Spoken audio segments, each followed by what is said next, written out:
actually compared herself to Geoffrey Boycott. You might recall from previous comments I've made about cricket that one of my cricket heroes was always Geoffrey Boycott. And what did you know about Geoffrey Boycott? Geoffrey Boycott stuck to it, and he got the runs in the end. Thank you. Sir Geoffrey Boycott joins us from Leeds. Good morning. Morning. So, how much did you appreciate the fact that Theresa May was a fan of yours, even comparing herself to you, as we heard there? Well, I didn't know until a few years ago when she spoke about it. Apparently her father had taken her to the cricket when she was young, which is what happens to a lot of us. And yeah, it's nice. I think she was just making a speech there, amusing speech, wasn't she? Making it funny about the guy who got a knighthood. I hope she enjoyed coming to the cricket, which she seems to have done, because she still comes now. I mean, she was at Lord's during the World Cup. And she was, I think, the first day after she stopped being Prime Minister, she ended up at Lord's. So you've had a very long, very distinguishing cricketing career, including 22 centuries in your Test career. What does this honour mean to you? Well, I'm glad it's about cricket, because that's been my passion all my life. Since I was a boy at 9, when my Uncle Algie took me for coaching, I went every Saturday morning in the winter, and I still love it now. I get up and go for commentating on BBC Radio, and I love it. I get up in the morning. My daughter, when she was about 9 or 10, said, "You're lucky, Daddy. You've had 2 careers, and 2 that you've enjoyed, and where many people have to go to work, earn a living. They're not right thrilled about the job they do, but you love yours. You're absolutely passionately." When I was playing, I mean, before I made a cup of tea, which we all do in the morning when we wake up, I used to open the curtains and I wanted to see if it was a nice day, because I was looking forward to batting. That was more important than a cup of tea. And it's the same today. I got up in the morning to go to a test match. I'm not batting, I'm not playing, but I actually love it. And I suppose I'm lucky that I have an actual passion for the game, whether it's watching or playing.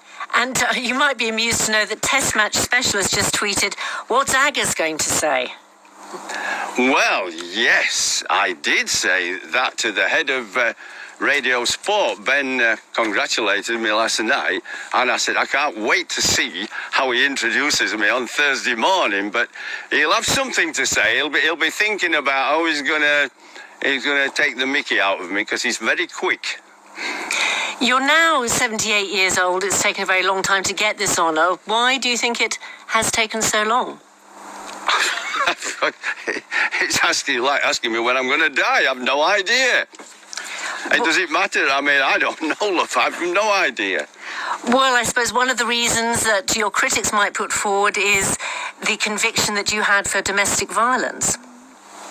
It's 25 years ago, love.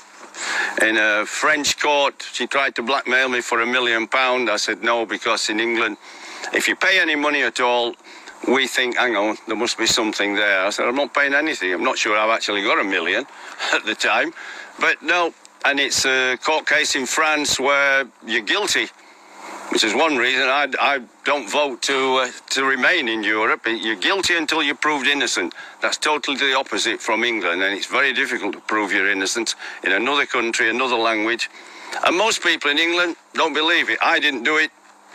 I move on. It's a cross I have to bear, right or wrong, good or bad.